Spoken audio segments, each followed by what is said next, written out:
Jonathan Jones, Pete Prisco, alongside Brandon Beane, the general manager of the Buffalo Bills. Brandon, thank you very much for taking the time. You've been busy, a lot of business. Khalil Shakir with a big-time contract extension. How'd that come about, and tell us more. Yeah, I mean, Khalil just finished his third year. We got him in the 5th round, and he's just one of those guys that, you can't say enough about him. He won't, he's not a quote in the media or anything like that for you guys necessarily, but he's just a blue-collar. He fits Buffalo. He just shows up, and I haven't talked to number 17 yet, but I'm sure he'll be blowing me up at some point, and I'm sure he's already probably reached out to Khalil. You guys have done such a good job of taking care of your own and the homegrown talent there. Why is that so important for you as a general manager to send that message to the guys in the locker room? Yeah, I mean, that is one of my mottos is draft, develop, and extend or re-sign, whatever you want to say. And so sometimes the cap gets in the way. There's been some guys that we've wanted to and the business doesn't allow you to. But anytime you can do that, that's the goal. You would love to, in a perfect world, you'd love to never have to go into free agency. Draft, develop, and sign your own. Because you loved all your draft picks, right? You do. You want them to all succeed, and you know how they were the day they walked in. You've seen them grow in your system. And so, this year in Khalil's class, we've got quite a few guys that, have finished that third-year marker that you can extend. And so we'll have to, one by one, kind of make decisions and talk to their people. And, maybe some will get done and maybe others won't. Does that take you out of the Amari Cooper sweepstakes right now? I mean, no, I don't think so. I think ultimately, each move can change certain things, but I couldn't even tell you yet what Amari's market is per se. But I'm sure we'll talk to his representatives, as it inches closer to free agency. But no, I don't think it would take us out of that necessarily. I think anybody who has a social media profile has maybe come across James Cook lately. Where do things stand with him and his very clear want and desire to get extended in the same way that Khalil Shakir just got? Yeah, same class as Shakir. And I was just telling the media up there, I love James Cook. He is, what a great young man he is. And the way he has matured into the pro game. I mean, this guy wasn't like a starter at Georgia. He was more, the if you had the Batman and the Robin, with Zamir White, you felt his speed, his juice. But, after year one, we kind of gave him the opportunity to earn that starting job, a year ago. And I would say, he's taken the reins and done a great job. And, we had a young guy in Ray Davis this year who he kind of, you saw his leadership, like encouraging, Ray, in his rookie year. But the business is the business. If I'm one of those ones, me well, Jonathan, we've known each other for years. Like I would rather not have to read about it or hear about it. I'd rather, I think we can do these things behind closed doors. But I'm not mad at James. I love James, and just because there's not, sometimes you're not on the same page today, but maybe tomorrow, next week, next year, so it won't change our relationship, and hopefully at some point, we can get that worked out. Brandon, Josh Allen won the MVP, and I know that's something that was, real important to you. You were happy to see it. What does that mean for your team and for him to win that award? Yeah, I mean, it's, quite a remarkable journey for Josh. We know his story from junior college, and one offer goes to Wyoming, and we know how polarizing a figure he was coming out, and I know I and my staff and organization was ridiculed at the time for taking him, and even going into this year, you came to camp one day and we were just talking about, someone put out there that he was overrated, and so if 6 months ago he was overrated and today he's the MVP. That just says a lot about him. He's always played with that chip on his shoulder, even well before I knew him. And that's what makes him great. That's what makes him fit Buffalo, the community, our locker room. And so I know everyone in our fan base, his teammates, everyone was super proud. It was, as I was telling, again, the media at the podium, that, it's such a stinger. The further you go, the worse it hurts to lose an AFC championship, or if you get to a Super Bowl, I've been there. And so while Josh was very frustrated, like all of us, for coming up short, I thought it was a nice consolation, a little bit of a pick-me-up after, being so down for losing that game. I listened to your postseason, end of season press conference, and you gave the media there almost an hour probably. And kind of, I remember you kind of coming back to, yeah, we're close. We're right there. It's not just that you're close. It's that you're there, and that there's been one team that year in, year out has been able to best you. Do you actually think there is something else that you have to do, or is the system that you all have in place, is that the right one? It just, you got to get the ball to bounce your way in one of these games. Yeah, I mean, listen, when you just look at the AFC, the gauntlet it is to represent the AFC in the Super Bowl. And much credit to Coach Reed and Brett Veach, for what they've done, whatever it is, 7 or 8 years in a row in the AFC Championship. That's remarkable. And Patrick Mahomes, and Kelsey and those guys. And so when you look at the teams you have to go through, I mean, the week before we played Baltimore, and a play here or a play there could change that game. It goes to overtime, whatever the case may be. So if you're not getting blown out in a game, and you really look down to, I mean, again, let's go back to the Kansas City game. And I'm not complaining at all, but if it's 22-21, there's the fourth down quarterback sneak play, wherever you view it. But if we get that, and listen, shame on us for not, whether you agree with the call or not, for not getting it clearly. Sure. Okay? Leaving no doubt. If we go down and score a touchdown there and kick the extra point, you're up 29-21. That's a little different pressure than giving them the ball at midfield, down one. And so maybe one play could change the fortune. So if you're getting beat by 2 scores and 3 scores, you probably need to look at where you're at, unless you were just turning the ball over carelessly. So, my message at that press conference was, we've got to keep kicking the door, and at some point, kick that thing in.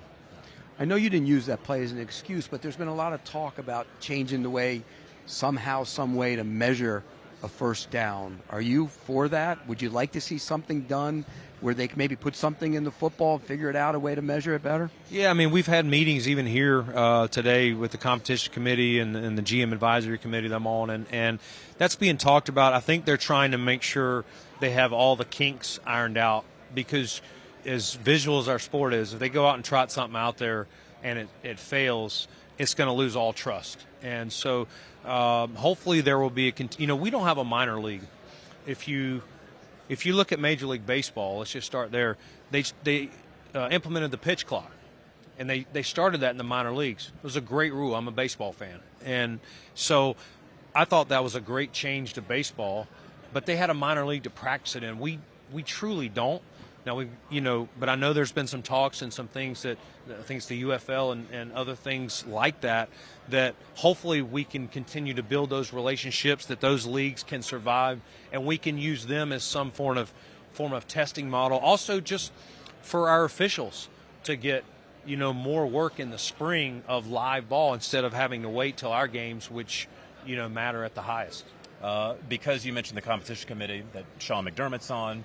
You're on the GM advisory committee. You guys always have rule proposals almost every year, I'd probably say. Yeah. One, do you have a rule proposal this year? No, we don't. This year we don't. Okay, well then the second question is, obviously there's going to be a proposal to ban the tush push in some way, or whatever you want to call the play. Would the Buffalo Bills be in favor of that? Yeah, I mean, listen, what does it mean? Like, how is the rule defined as what's constitute a tush push? I don't know that I have clarity on that yet. Player safety is in all of our minds, and that was obviously led to the impetus of the kickoff rule, rule changes that we've tried to get right, and that was a 1-year kickoff rule, and so I think there will be some adjustments to that. So I think, like anything, maybe it's how it's defined. But yes, if we can find a play that still allows you to do certain things but is a safer play, that's probably how the Bills would vote. We got to get the onside kick back, Pete. Yeah, it's ridiculous not having the onside kick. Yeah, I think, and there was, there's been good discussion on that behind closed doors. That's an exciting play. I think Coach Payton, brought it up, but it's just, of some instances, he cited examples of games where teams, down a couple scores, onside kick, gets it, drives down, scores and, either goes for 2 or whatever the case may be to try and win. It's definitely an exciting play, and I think the NFL wants to keep it in and figure it out.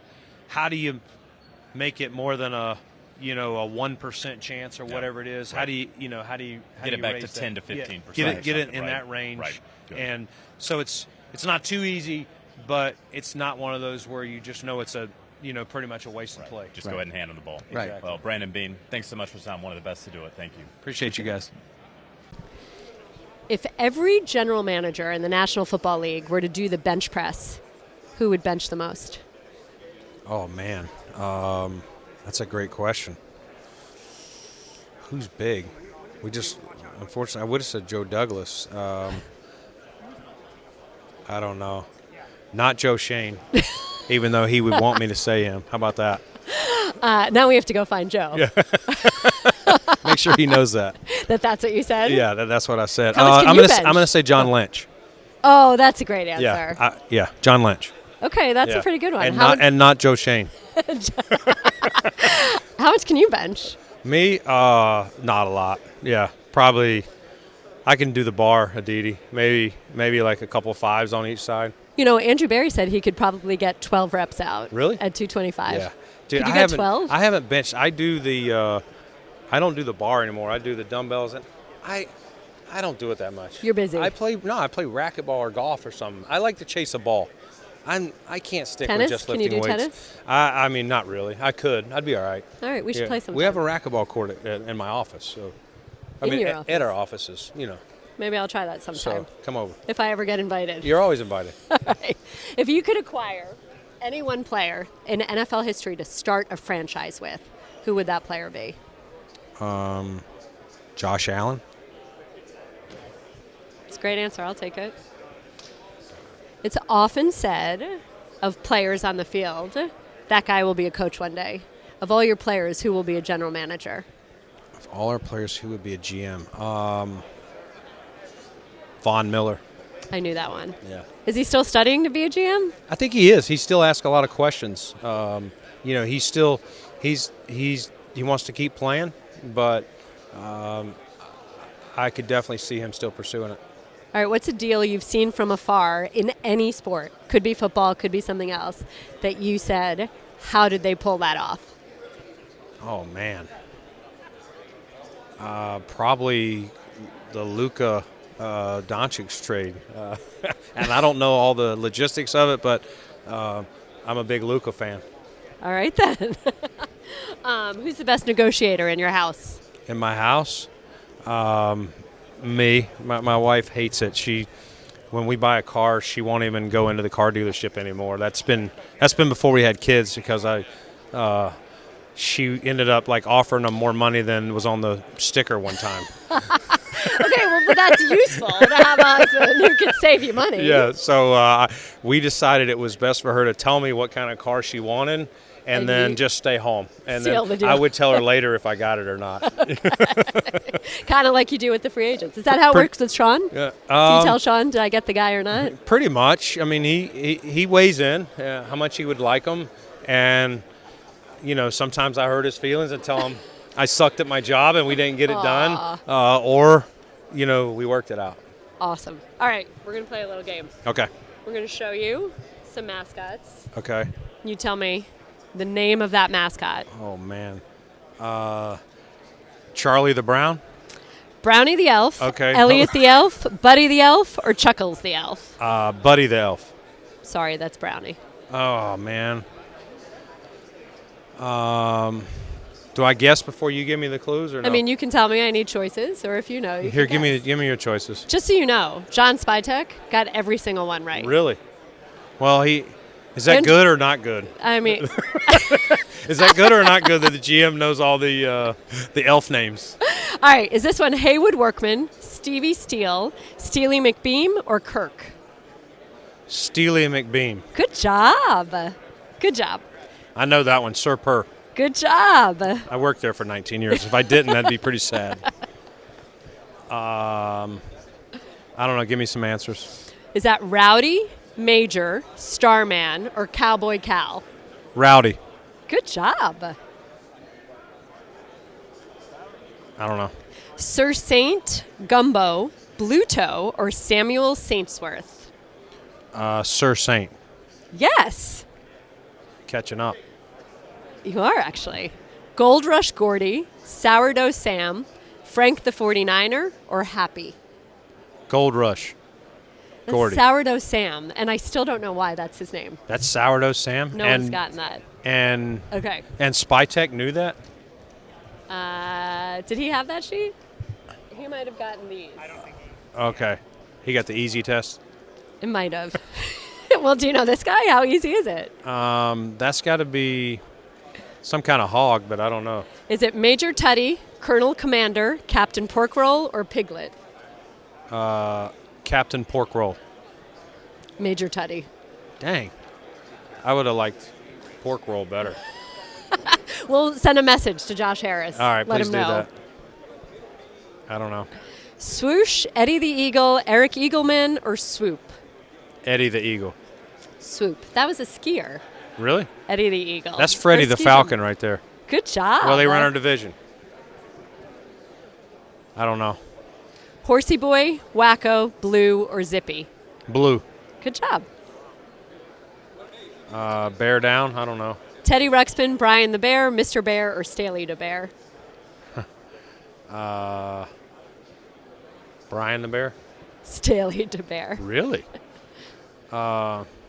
Billy Buffalo. Great job. At I least didn't you got miss your that own. one. He didn't have a mask on. He was not COVID compliant there.